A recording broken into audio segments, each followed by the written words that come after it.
అదిగో అలనాటి అంటే 1150 ప్రాంతాల నాటి ఆ చెరువుని, ఆ రాజుని అప్పుడు అత్యద్భుతంగా విలసిల్లిన సంస్కృతిలో భాగమైన సాగునీటిని, తాగునీటిని అందించే ప్రక్రియని గుర్తు చేసుకోవటానికి వీలుగా దాదాపుగా 850 సంవత్సరాల తర్వాత జరుపుకుంటున్న ఈ పానగల్ ఉత్సవాలను భావితరాలు అధ్యయనం చేసి ఇంతటి గొప్ప సంస్కృతి మన పానగల్కుందా అని తెలుసుకోవటానికి ఆ సంచికి ఉదయిని అని పేరు పెట్టారు.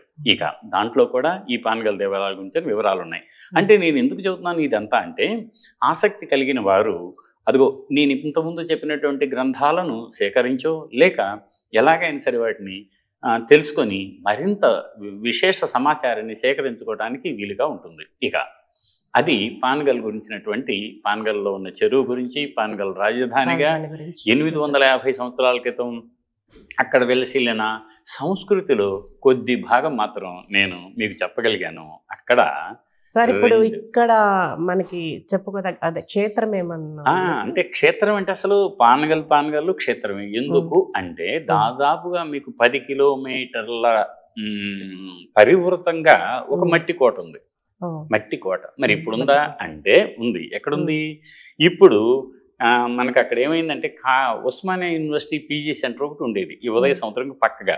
ఆ పీజీ సెంటర్కి వెనక్కి వెళ్తే అలనాటి మట్టి కోట అలా పొడవుగా వెళ్తూనే ఉంటుంది, దాదాపుగా ఫర్లాంగ్ వరకు ఇప్పుడు కూడా మీరు చూడొచ్చు. కానీ ఈనాడు రాజులు లేరు, రాచరికం లేదు, ఆనాటి రాజదండం కూడా లేదు. అందుకని ఏమైందంటే స్వేచ్ఛ ఎక్కువై అక్కడున్న మట్టి కోట ఎవరిది కాదు అన్న ఉద్దేశంతో తమ ఇళ్లకు పొలాలకు మెరక వేసుకోవడానికి చారిత్రక ఆనవాళ్ళైన అలనాటి పానగల్ కోటను చుట్టూ పరివృతమైన అత్యంత కళా నైపుణ్యంగా నిర్మించినటువంటి కోట ఇప్పుడు కొనారిల్లింది, తగ్గిపోతుంది, ఉందో లేదో అన్నంత భ్రమ కలిగిస్తుంది. ఇప్పుడు మచ్చుకు కూడా మనకు కనబడదా సార్? కనిపిస్తుంది.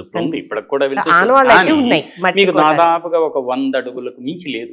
మనం చుట్టుపక్కలన్నీ పోగొట్టేసుకున్నాం. ఎందుకు పోగొట్టుకున్నాం అంటే ఈ జనాభా పెరుగుదల, జనాభాతో పాటు భూమికి విలువ పెరగటం, భూమిని పంచుకున్న తర్వాత అయ్యో కొద్ది భూభాగం ఉంది కదా అని ఈ మట్టి ఎవరిదో కదా మనకి సంబంధం లేదు అని కొద్దిగా కలుపుకొని వెళ్ళటం ఎవరిని అనలేము మనం.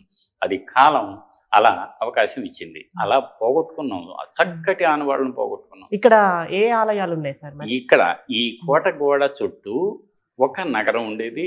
ఆ నగరానికి ఏ నగరమైనా సరే శోభిల్లాలి అంటే ధగధగమని మెరుస్తున్న బంగారు కలశాలు ఉన్నటువంటి ఆలయాలు ఉండటం అలనాటి అంటే మధ్య యుగపు ప్రత్యేకతది. ఆనాడు విపరీతంగా ఆలయాలు కట్టేవాళ్ళు. ఎందుకు అంటే సమాజంలో భిన్న మతాలు ఉంటాయి. ఏమిటవి అంటే మనం అనుకుంటాం షణ్మతాలు అని.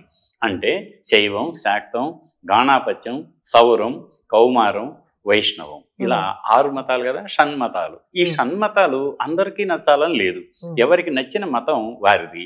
దాన్నే మనం ఏమంటాం? అభిమతం అంటాం. అయితే ప్రజల మతాలను తమ అభిమతంగా చేసుకొని ఎవరు రాజులు పరిపాలిస్తారో దాన్ని మాత్రమే మనం ప్రజారంజక పాలన అని అంటాం.